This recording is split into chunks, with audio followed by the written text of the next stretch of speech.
Chapter 17 is electrochemistry. In the last chapter on thermodynamics, we learned about how delta G and this concept of free energy kind of ties together thermodynamics, delta H, entropy, enthalpy.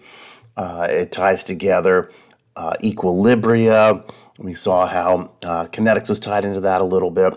And really, Chapter 17 is going to be an extension of that in the sense that we're still going to be focused and centered on energy, but now looking at what's going to end up being a lot more of the practical applications of some of these things and some of these concepts. Like, why would you do this? We hit you with a lot of theoretical stuff, and chances are pretty good you will never, ever have to worry about enthalpy again in your life. Now, on the other hand, when it comes to things like, do I have a battery, or how do things work, or why do my fillings hurt? So these kind of practical matters, that's where we're going to see how does entropy and enthalpy and free energy tie into these sorts of things that are going to have a lot more practical application. So the field of electrochemistry is a pretty well-established one, kind of developed in the 1920s. We're going to go through and we're going to look at 17.1. We're going to talk about redox reduction equations. I'm going to kind of give you guys a little bit of a background, just in case you might have forgotten stuff from Gen Chem 1. We're going to talk about galvanic cells. These are the ones that are going to produce power. So batteries are galvanic cells. We'll talk about standard reduction potentials in 17.3. So that's how are we going to get the numbers to make the science work. We'll talk about cell potential, electrical work, and free energy. So that's where we're going to tie those thermodynamic concepts together.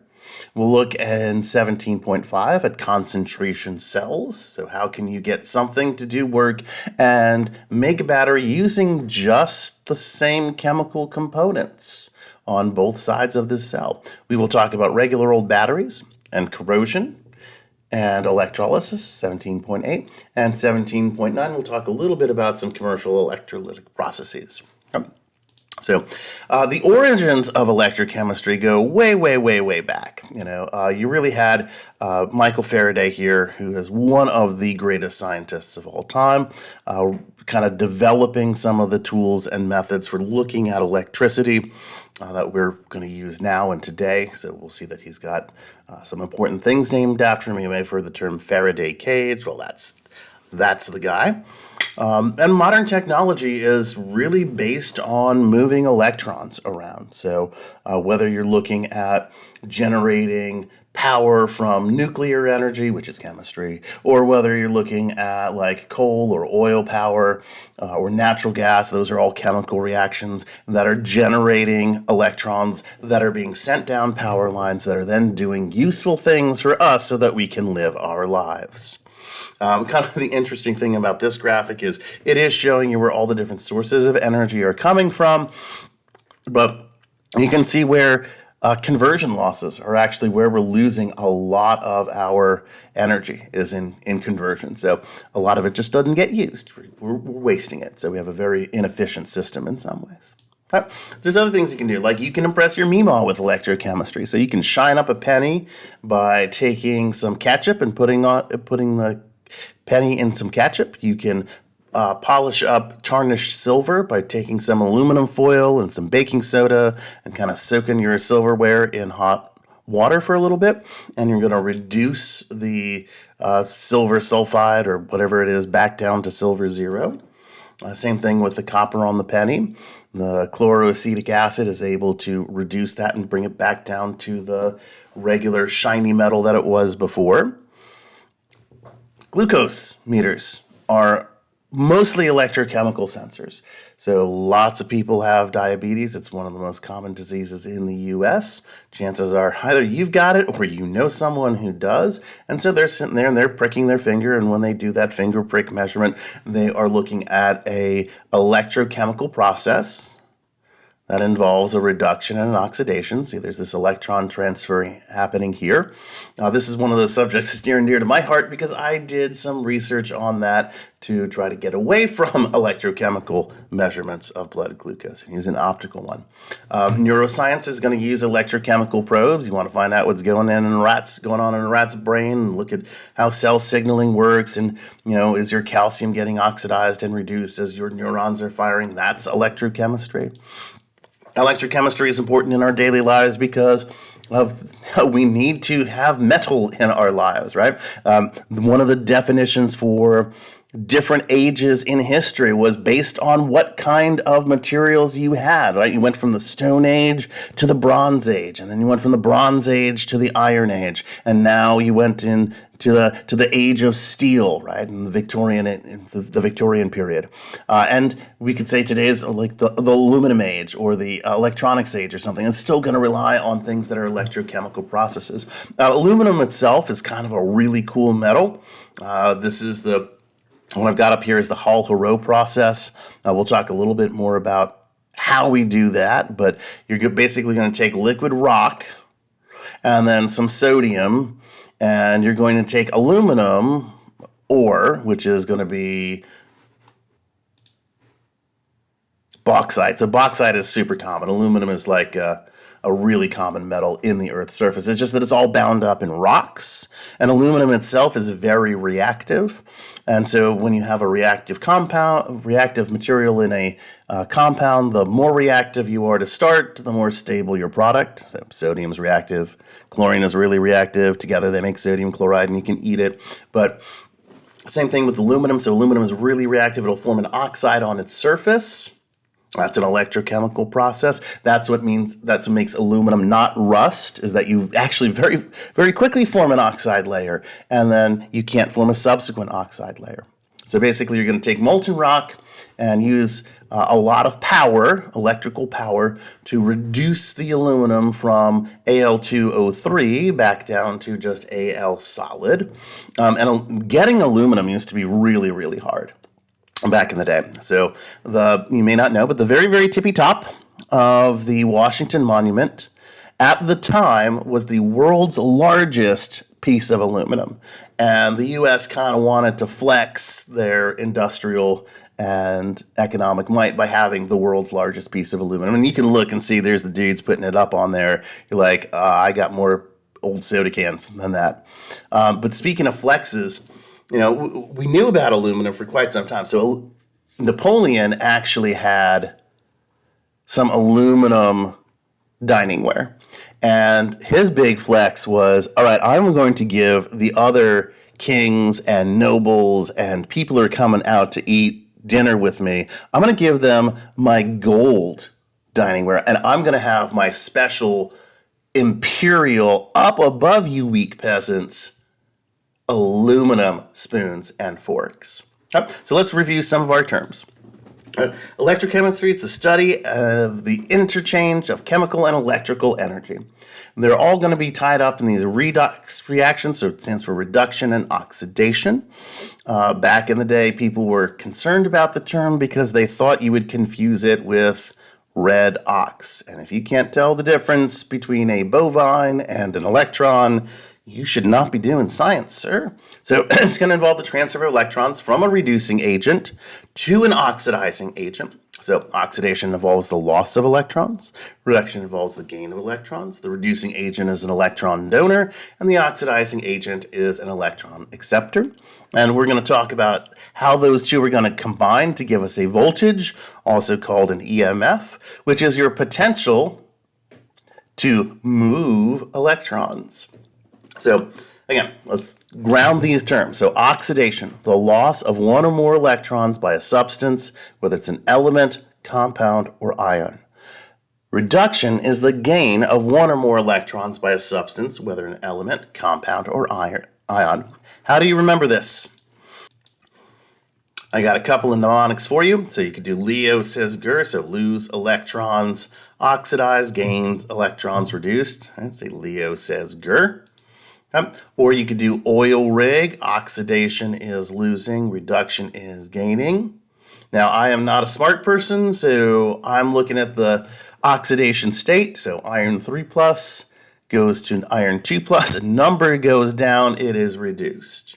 And if I know that it's not a number going down, it's got to be the opposite one, it's going to be oxidized. And there's a lot of this kind of anti-symmetry that we're going to see in electrochemistry, where if it's not the one thing, it's got to be the other. And that's going to be one of our clues to help keeping things straight in our heads about what's going on, because it can get confusing. And actually, there was a lot of chaos in the field prior to about the 1960s. So even though people were really getting into electrochemistry in about the 1920s and really taking off with the idea of linking that to thermodynamics, they were using all their own symbols and kind of everybody was doing their own thing, and they weren't on the same page literally when it came to how are we going to describe things.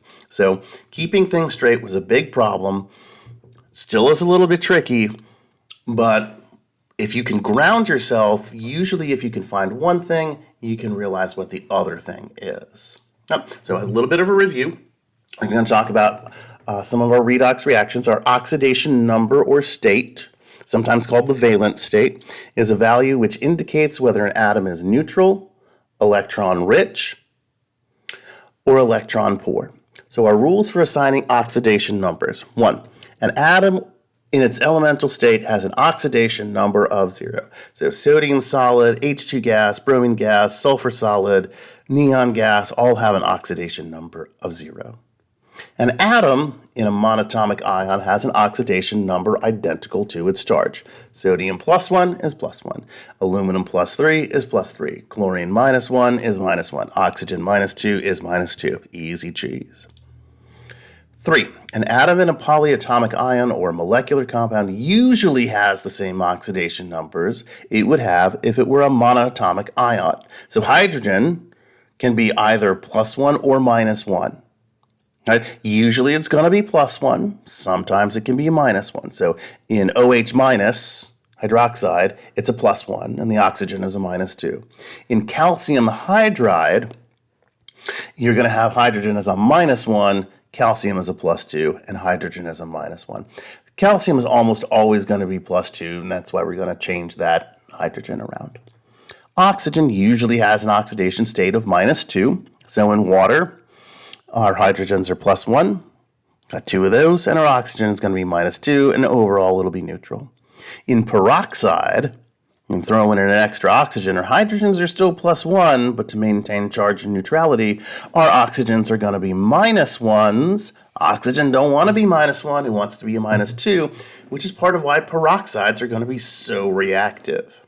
Halogens usually have an oxidation number of 2.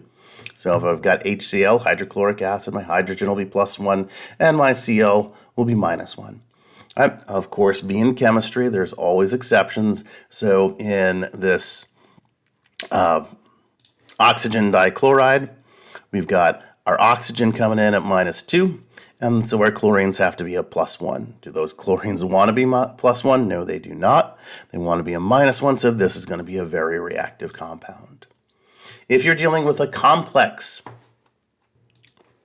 polyatomic ion, the sum of the oxidation numbers is 0 for a neutral compound and is equal to the net charge for a polyatomic ion. So in H2SO3, our hydrogens are going to be plus 1. Our oxygens are usually going to be minus 2, and you're typically trying to figure out what's going on with the guy in the middle. Right? So I've got 2 plus 1s, 3 minus 2s, and an overall 0 net charge. So we're trying to find out the charge on the sulfur. It's going to be plus 4. In our chromate molecule here, we've got chromium. We don't know what its oxidation state is. We do know that we've got oxygen over here. It's usually going to be minus 2. We've got 7 of those. So 2 times X, because we don't know what it is, plus 7 times minus 2 with an overall net charge of minus 2. Oh man, I forgot that up there. Hold on. With an overall charge of net minus 2 as the net charge, means that when we solve for x, x has to be plus 6. If we have a reaction, one of the things you're going to need to be able to do is identify which is the oxidizing agent, which one was the reducing agent. So here we've got what's the equation for the rusting of iron? We're going to take iron solid, we're going to react it with some oxygen, and we're going to form Fe2O3. That's our rust. So if we look at the iron over here on the left, it's going to start off as an element in its natural state. It's going to be 0. Over here on the right-hand side, we've got oxygen, 3 times minus 2. We've got iron, it's going to be iron 3 plus. So our iron went from 0 to 3 plus. In order to do that, it had to lose electrons. Right? It lost 3 electrons. Now looking over at the oxygen, oxygen is starting off as an element in its natural state, so it's going to be 0. And then over on the rust side, it went to minus 2. That's its preferred state when it's in a compound. And so the oxygen gained 2 electrons, right? And oxygen kind of wants to gain 2 electrons, right? Remember, we're all the way back to Gen Chem, and oxygen has those 6 valence electrons, and so it wants to pick up 2 more to complete its octet, and so it wants to be a minus 2, so it's gained 2 electrons. That's what oxygen wants to do. Note that oxygen is a good oxidizing reagent. Remember I said that one of the things you want to do is keep things straight in your head, and if I know that oxygen is a good oxidizing agent, right? So oxygen is kind of up here. So that means that things that are up on that upper right-hand kind of side of the periodic table are going to be good oxidizers. And conversely, things that are on the other side of the periodic table, things like lithium or francium or cesium, they're going to be good reducing agent. In that aluminum process we saw, the aluminum is going to be the sodium is going to be the reducing agent. The liquid sodium will be the reducing agent for the aluminum. So things on the left-hand side are going to be the reducing agents. I don't need to remember that things on the left-hand side are good reducing agents if I know oxygen is a good oxidizing agent. That one's pretty in your face about what it is. So that's how I'm going to remember those. Once I know one thing, I can figure out the other. We can do something similar with the reduction of iron. So we take our rust, our iron ore, right? When we said that it was iron 3 plus, and if we put that into a coke furnace, not the snort or drink kind, but the carbon produced anaerobically. So we're going to take our carbon. Carbon is going to be the oxidizing agent. It went from carbon solid, and that's just an element, so it's going from 0 to plus 4 over in carbon dioxide, because their oxygens are going to be minus 2, and I got 2 of those, so our carbon's got to be plus 4. And our iron went from iron 3 to iron 0, and it has lost 2 electrons. Right? So this is the reaction of smelting iron ore and carbon coke is going to be the reducing agent.